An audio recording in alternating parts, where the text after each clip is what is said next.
साथियों नमस्कार। साथियों, आज भारत के गली गली मोहल्ले मोहल्ले में राजनीति की चर्चा हो रही है। कहीं पर तो आने वाले इलेक्शन की चर्चा हो रही है, तो कहीं पर कोई जेल जा रहा है उस बात की चर्चा हो रही है, और कहीं पर तो इस बात की चर्चा है कि कंगना रनौत को टिकट मिल गई है। ये सब तो अपनी चर्चाएं हैं, लेकिन गंभीर चीज़ ये है जो मैं अपने हर वीडियो में लगातार कह रहा हूं पिछले 2-3 वीडियोज़ में, कि हमारी मीडिया किस तरीके से चीज़ों को दिखा रही है। आप ये देखिए, मीडिया कितनी सेलेक्टिव है चीज़ों को पेश करने में या चीज़ों को वायरल कराने में। फॉर एग्जाम्पल, मैंने कंगना जी का नाम लिया अभी। उनको जब ये टिकट मिली तो कांग्रेस की एक महिला नेता हैं जिन्होंने कंगना के ऊपर एक गलत टिप्पणी करी। उन्होंने यहां तक कह दिया कि कंगना, आप ये बताइए कि आपके रेट क्या हैं। ऐसी अभद्र टिप्पणी एक नेता द्वारा। ये बात अभी तो काफी वायरल चल रही है। सुप्रिया ने ये बात कही है, ये बात तो वायरल चल रही है क्योंकि कंगना एक बड़ा नाम है तो बात सामने आ गई है। लेकिन हमारी राजनीति में आए दिन ऐसी घटनाएं होती हैं जो हमें पता तक नहीं चलती। सवाल यह नहीं कि किस पार्टी ने किया है किस पार्टी ने नहीं किया है। किसी भी महिला के ऊपर अगर कोई गलत टिप्पणी करता है तो ये बात पूरे देश की बात होती है। हम कैसे अपने समाज को इतना पीछे लेते जा रहे हैं कि आज अपनी राजनीति चमकाने के लिए महिलाओं के बारे में कुछ भी बोल देते हैं। और मीडिया जब एक पर्टिकुलर पार्टी बोलती है तो उसको उछालती है। मीडिया दुनिया में बता देती है कि इस पार्टी की इस नेता ने ऐसा बोल दिया। देखिए, आपको नुपुर शर्मा का केस भी पता होगा, उन्होंने जो बोला पूरे दुनिया में ये बात गूंजी थी। लेकिन अगर कांग्रेस का या किसी दूसरे पार्टी का नेता कुछ बोल देता है तो यह बात दुनिया में नहीं गूंजती, दबा दी जाती है। क्यों? क्या वहां पर महिलाओं की इज्जत नहीं करी जानी चाहिए? पास्ट में ऐसे कई मामले हुए हैं जब कांग्रेस ने महिलाओं के बारे में कुछ ना कुछ उल्टा सीधा बोला है और यह मीडिया में बात आई और धीरे से गई। जिस तरीके से जातिवाद और धर्म को मीडिया द्वारा प्रोपोगेट किया जाता है, मैंने पिछले वीडियोस में बताया है, उसी प्रकार से महिलाओं के साथ होने वाले दुर्व्यवहार को सिर्फ एक पार्टी तक सीमित करके रख दिया जाता है और ऐसा बता दिया जाता है कि यह काम तो सिर्फ इस पार्टी में ही होता है। जबकि गलत लोग हर जगह हैं। मैं ये बात हर बार कहता हूं। हमेशा ऐसा ही क्यों पेश किया जाता है कि बाकी पार्टीज में ऐसा नहीं होता? बाकी पार्टीज में दलित को परेशान नहीं करते, मुसलमान को परेशान नहीं करते। ऐसा क्यों कि एक सत्ताधारी पार्टी के बारे में ही सब बोलते हैं? फॉर एग्जाम्पल, ऐसे ही दूसरा देखें तो प्रियंका गांधी के जो पीए हैं उन पर यह आरोप लगा है कि उन्होंने बिग बॉस फेम अर्चना गौतम के साथ कुछ अभद्र व्यवहार किया है। बताइए, बिग बॉस फेम के साथ। लेकिन यह बात शायद ही लोगों को पता होगी। ऐसे ही अगर आप देखें तो कांग्रेस ने अपने एक एमएलए को इसलिए सस्पेंड किया क्योंकि उस पर रेप का आरोप लगा था। यह मामला काफी उठ गया था, इसलिए सस्पेंड करना पड़ा। उसके बाद अगर देखें तो स्मृति ईरानी ने तो ये तक कह दिया जयराम रमेश जी से कि जयराम रमेश जी, आपकी कांग्रेस पार्टी जो इतना कुछ बोलती है महिलाओं के लिए, जो निर्भया फंड बनाया गया था कि हमें महिलाओं के साथ अत्याचार नहीं होने देना, उसको रोकने के लिए इस फंड का यूज करना था।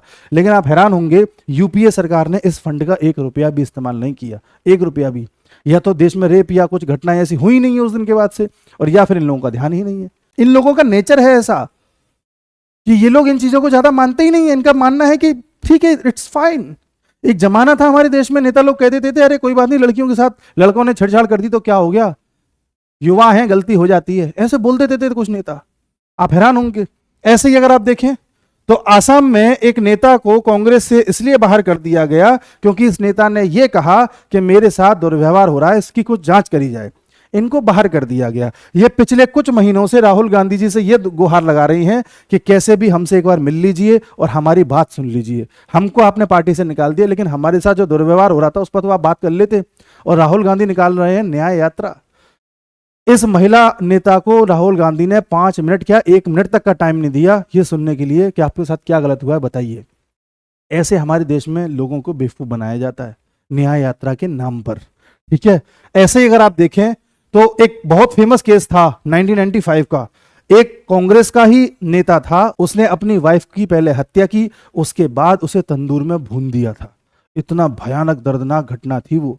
और उसका आरोपी हालांकि अभी तो जेल में है, लेकिन ऐसी घटनाएं कब आती हैं और कब चली जाती हैं मीडिया से पता भी नहीं चलता। ऐसे ही अनगिनत घटनाएं हैं। मध्य प्रदेश के कांग्रेस एमएलए पर भी रेप के चार्जेस लगे हुए हैं, ये बात किसी को नहीं पता होगी। उसके साथ ही अगर हम देखें तो पीएम मोदी ने भी इस बात को बोला है कि कांग्रेस समय समय पर महिलाओं के साथ और दलितों के साथ गलत व्यवहार करती आई है और मीडिया इसे दिखाती तक नहीं है, हमें पता तक नहीं होता कि ऐसा भी कुछ हो रहा है। उसके अलावा अगर हम देखें, एक नेता ने यह कहा था, यूपी कांग्रेस वुमेन वर्कर ने यह कह दिया था कि आपने एक रेपिस्ट को टिकट दे दिया, अपनी ही पार्टी से बोला था। उस पार्टी ने उस नेता को ही पकड़ के पीट दिया। महिला नेता को पीट दिया सिर्फ इसलिए क्योंकि उसने ये प्रश्न पूछ लिया कि आपने एक रेपिस्ट को टिकट क्यों दिया है। देखिए, और ये लोग कहते हैं कि महिलाओं की रक्षा करेंगे। आगे देखिए आप, अगर राजस्थान की बात करी जाए तो राजस्थान में कांग्रेस इस बार चुनाव इसलिए हारी है क्योंकि वहां पर एक बहुत बड़ा फैक्टर था महिलाओं के साथ हिंसा होना। ये बात कोई पत्रकार आपको नहीं बताएगा, कोई मीडिया चैनल नहीं बताएगा, ऊपर ऊपर की बात करके बात खत्म कर देते हैं। महिलाओं के साथ हिंसा बहुत बड़ा फैक्टर थी कांग्रेस की हार का, लेकिन ये बात सामने नहीं लाई जाती। और इतना ही नहीं, जिस अडानी पर इल्जाम लगाए जाते हैं राहुल गांधी जी के द्वारा, वही अडानी सीएम अशोक गहलोत के साथ भी ताल्लुकात रखते थे, उनके साथ उठना बैठना था। इसमें कोई गलत नहीं है, मैं अडानी जी को गलत नहीं मानता, क्योंकि अगर ऐसा होता तो कोर्ट फैसला सुना चुकी होती। बट मैं वो दोहरेपन की बात कर रहा हूं कि एक तरफ आप अडानी जी को गाली देते हो और दूसरी तरफ आप ही के नेता उनके साथ उठते बैठते तब कुछ नहीं बोलते। साथियों, आपको लग रहा होगा कि ये बातें मैं कर रहा हूं तो कांग्रेस के खिलाफ बोलने का प्रयास कर रहा हूं, ऐसा नहीं है। मैं आपको यह बताने की कोशिश कर रहा हूं कि मीडिया कितने सेलेक्टिवली चीजें दिखाता है। कंगना जी पर जब यह बात हुई तो ध्यान गया कि ऐसी घटनाएं पहले भी हुई हैं, लेकिन आम जनता के दिमाग में परसेप्शन बनने नहीं दिया जाता कि ऐसा भी कुछ है।